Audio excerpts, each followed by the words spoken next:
The Science of Getting Rich. Chapter 1. The Right to be Rich. Whatever may be said in praise of poverty, the fact remains that it is not possible to live a really complete or successful life unless one is rich. No man can rise to his greatest possible height in talent or soul development unless he has plenty of money. For to unfold the soul and to develop talent, he must have many things to use, and he cannot have these things unless he has money to buy them with. A man develops in mind, soul, and body by making use of these things, and society is so organized that man must have money in order to become the possessor of things. Therefore, the basis of all advancement for man must be the science of getting rich. The object of all life is development, and everything that lives has an inalienable right to all the development it is capable of attaining.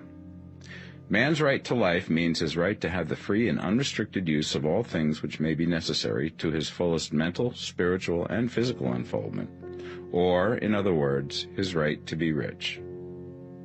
I shall not speak of riches in a figurative way. To be really rich does not mean to be satisfied or contented with a little. No man ought to be satisfied with little if he is capable of using and enjoying more. The purpose of nature is the advancement and unfoldment of life, and every man should have all that can contribute to the power, elegance, beauty, and richness of life. To be content with less is sinful.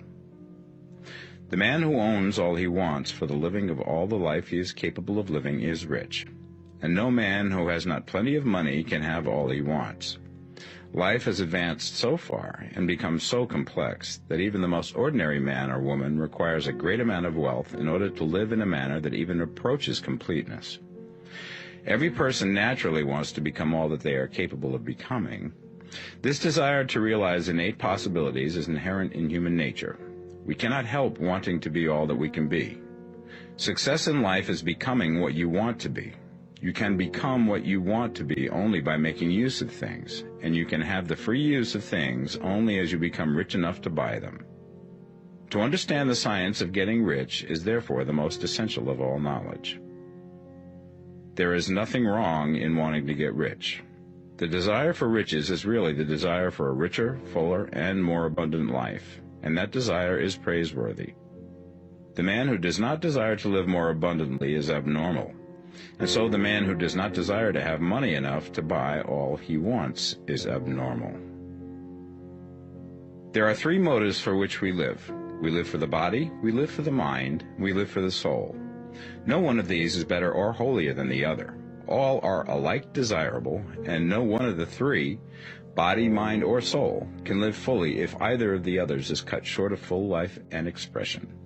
It is not right or noble to live only for the soul and deny mind or body, and it is wrong to live for the intellect and deny body or soul.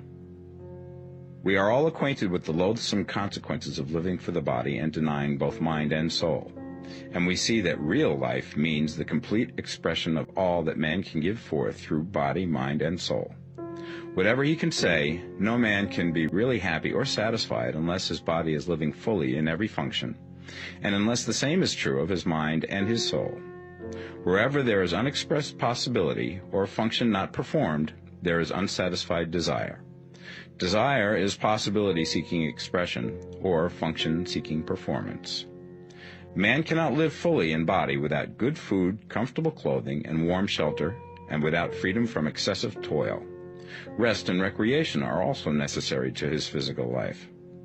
He cannot live fully in mind without books and time to study them, without opportunity for travel and observation, or without intellectual companionship.